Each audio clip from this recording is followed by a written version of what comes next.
Alright, so I got my Makerbot 2, I got a couple things made, and then I got a jam. I took the smart extruder apart, and when I put it back together, there was something wrong with the sensor plate. When the building plate came up, the sensor plate couldn't read it. They hit together very hard while the nozzle was heated, and it bent the brass. So what I'm going to do today is I'm going to try and take that smart extruder apart, show you what's inside, and then I'm going to try and heat it up jam something in there and expand that nozzle back open and see if it works. Probably won't work. They're sending me a new smart extruder anyway, so I don't figure it matters if I break it or not. But I do not suggest taking your smart extruder apart. I should have called customer support, and if I had of, I probably wouldn't have a broken extruder now. So they'll help you out. Give them a call. Alright, this is the Makerbot. As you can see down here where I was printing it out, it started to print the raft, but it ran out of plastic, stopped pumping it out. So that's why we have a jam in here. That's the culprit, the smart extruder. So we will be taking that off and seeing what's inside.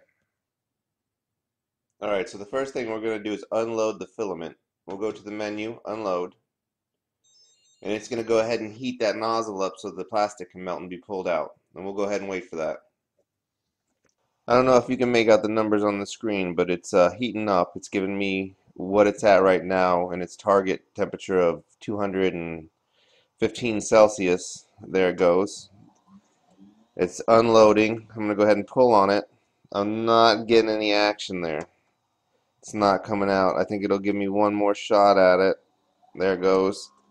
It's not going to come out. So we definitely have a jam. We got to get in there.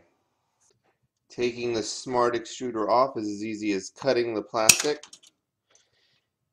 If we look in there, we can see the smart extruder sitting on its mount. It's just held on there by magnets, so it literally just pops off. Super easy. There it is, the smart extruder. You can see on the back side you have the plug-ins and the connecting teeth. I'm gonna go ahead and open it up. The first thing to do is remove this back piece holding the plastic in. So we'll just clip that off. The first clips to take off are these ones down here at the bottom. There's one on this side and also the other side. Just be very careful not to break the plastic. Then we have another piece of plastic held on by similar clips. There's 4 of those. Same process. And then on the center part, there's 3 on this side and 3 on the other side. Remember when you first take it apart that there's a sticker here on the back that'll hold it closed, so don't put too much pressure on these clips and end up breaking them. You don't want to do that.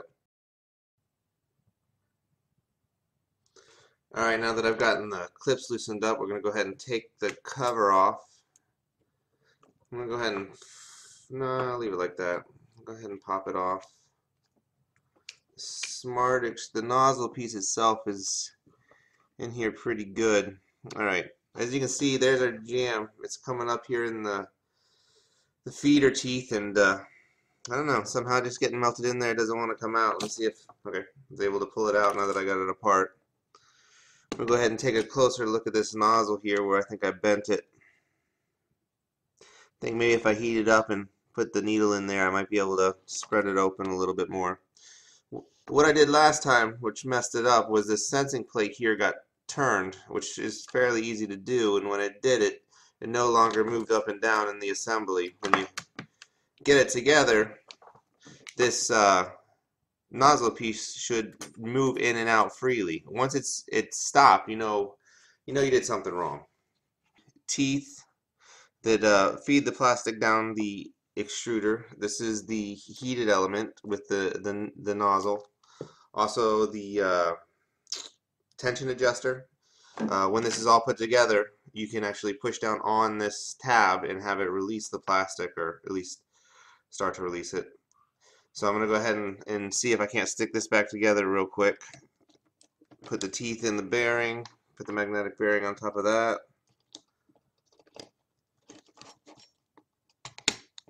And go ahead and put the tensioner back in.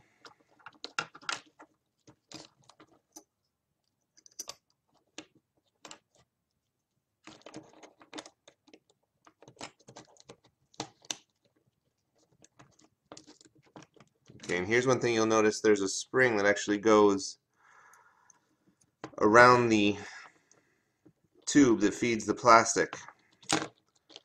And that needs to really go into that tensioning bar or the tensioning lever correctly. And then it should be put down in. Once again, go ahead and make sure that this sensing plate is on the correct way. And then add some metal bracket back on. One thing you'll notice is in the back there's a cavity, and that metal bracket should slide right into that. Alright, we're going to turn it back over. All our pieces are in there and where they are supposed to be. So we're going to put our plate back down.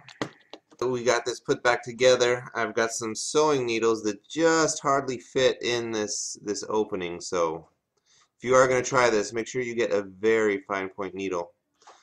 I'm just going to stick it in there, and I'm going to work it around, and hopefully I can bend that softer brass back out. I'm actually going to do it while it's in the machine and heat it up, because I think I'll have better results, because the brass should be a little soft.